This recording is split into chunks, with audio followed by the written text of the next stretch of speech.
Okay, so in this video we'll get our first sense of what it's actually like to analyze an algorithm, and we'll do that by first of all reviewing a famous sorting algorithm, namely the merge sort algorithm, and then giving a really fairly mathematically precise upper bound on exactly how many operations the merge sort algorithm requires to correctly sort an input array.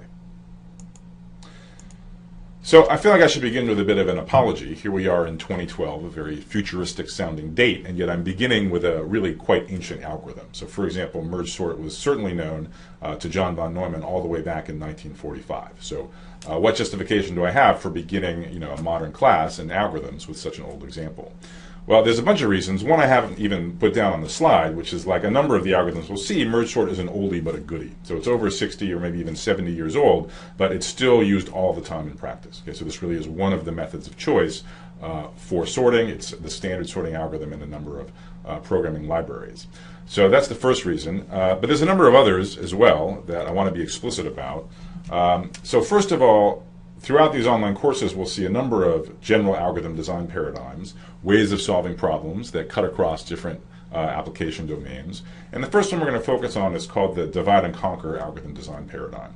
So in divide and conquer, the idea is you take a problem, you break it down into smaller subproblems, which you then solve recursively, and then you somehow combine the results of the smaller subproblems to get a solution to the original problem that you actually cared about. And merge sort is still, to this day, perhaps the most transparent application of the divide and conquer paradigm. It'll just be very clear what the paradigm is, what analysis challenges it presents, and what kind of benefits you might derive. As far as the benefits, so for example, you're probably all familiar with the sorting problem. Probably you know some number of sorting algorithms, perhaps including merge sort itself. And merge sort is better than a lot of the sort of simpler and I would say more obvious sorting algorithms. So for example, three other sorting algorithms that you might well know about, but that I'm not going to discuss here. If you don't know them, I encourage you to look them up in a textbook or look them up on the web. But so three sorting algorithms which are perhaps simpler. First of all is selection sort. So this is where you do a number of passes through your array, repeatedly identifying the minimum of the elements that you haven't looked at yet. So you do basically a linear number of passes, each time doing a minimum computation. There's insertion sort, which is still useful in certain cases in practice, as we'll discuss. But again, it's generally not as good as merge sort, where you just maintain the invariant that the prefix of the array is a sorted version of those elements. So after 10 loops of insertion sort, you'll have the invariant that whatever the first 10 elements of the array are, they're going to be in sorted order. And then when insertion sort completes, you have an entire sorted array. Finally, some of you may know about bubble sort. This is where you identify adjacent pairs of elements which are out of order, and you do repeated swaps until in the end the array is completely sorted. Again, I just say this to jog your memory. These are simpler sorts than merge sort, but all of them are worse in the sense that they all have performance in general, which scales with n squared when the input array has n elements. So they all have, in some sense, quadratic running time. But if we use this non-trivial divide and conquer approach, or non-obvious approach, we'll get, as we'll see, a much better running time than this quadratic dependence on the input. Okay, so we'll get a win for sorting in divide and conquer, and merge sort is the algorithm that realizes that benefit.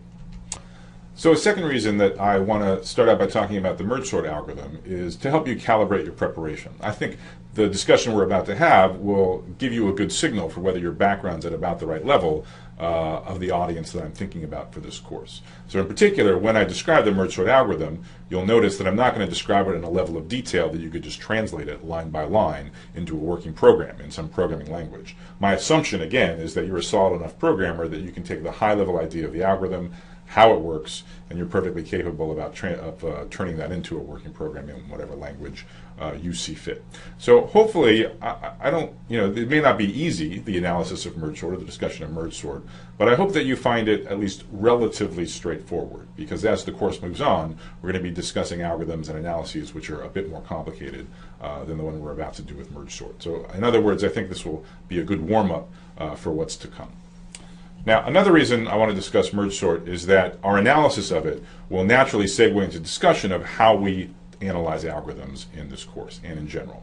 So we're going to expose a couple of assumptions in our analysis. We'll focus on worst case behavior. We'll look for guarantees on performance, on running time that hold for every possible input of a given size. And it will also expose our focus on so-called asymptotic analysis, meaning we'll be much more concerned with the rate of growth of an algorithm's performance than on things like lower order terms or on small changes in constant factors.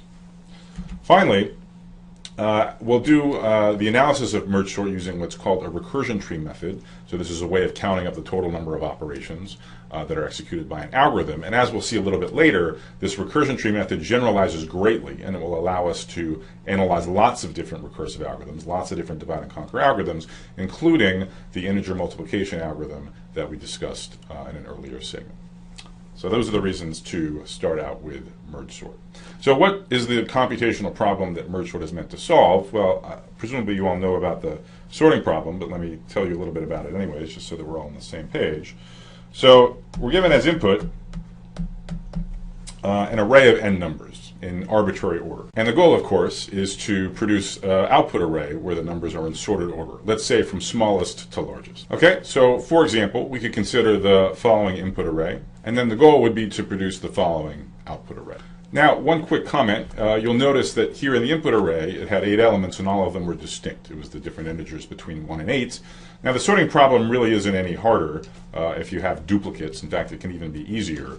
But to keep the discussion as simple as possible, let's just, among friends, go ahead and assume that they're distinct for the purpose of this lecture. And I'll leave it as an exercise, which I encourage you to do, which is to think about how the merge sort algorithm implementation and analysis would be different, if at all, if there were ties. Okay, but we'll go ahead and make the distinctness assumption for simplicity from here on out. Okay, so before I write down any pseudocode for merge sort, let me just show you how the algorithm works using a picture, and I think it'll be pretty clear what the code would be, even just given a single example. So let's go ahead and consider the same unsorted input array that we had on the previous slide. So the merge sort algorithm is a recursive algorithm, and again that means that it's a program which calls itself, and it calls itself on smaller subproblems of the same form. Okay, so the merge sort is, its purpose in life is to sort the given input array. So it's going to spawn off calls of itself on smaller arrays. And this is going to be a canonical divide and conquer application where we simply take the input array, we split it in half, we solve the left half recursively, we solve the right half recursively, and then we combine the results. So let's look at that in the picture. So the first recursive call gets the first 4 elements, the left half of the array, namely 5, 4, 1, and 8, and of course the other recursive call is going to get the rest of the elements, 7, 2, 6, and 3. You can imagine these as being copied into new arrays before they're given to the recursive calls. Now, by the magic of recursion, or by induction if you like, the recursive calls will do their task. They will correctly sort each of these arrays of 4 elements, and we'll get back sorted versions of them. So from our first recursive call, we receive the output 1, 4, 5, 8, and from the second recursive call, we receive the sorted output 2, 3, 6, 7.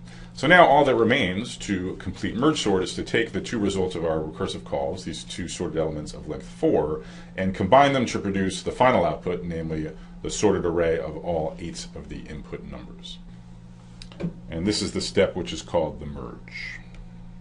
And hopefully you already are thinking about how you might actually implement this merge in a computationally efficient way, but I do owe you some more details, and I will tell you exactly how the merge is done. In effect, you just walk pointers down each of the 2 sorted subarrays, copying over, populating the output array in sorted order. But I will give you some more details in just a slide or 2. So that's merge sort in a picture. Split it in half, solve recursively, and then have some slick merging procedure to combine the 2 results into a sorted output.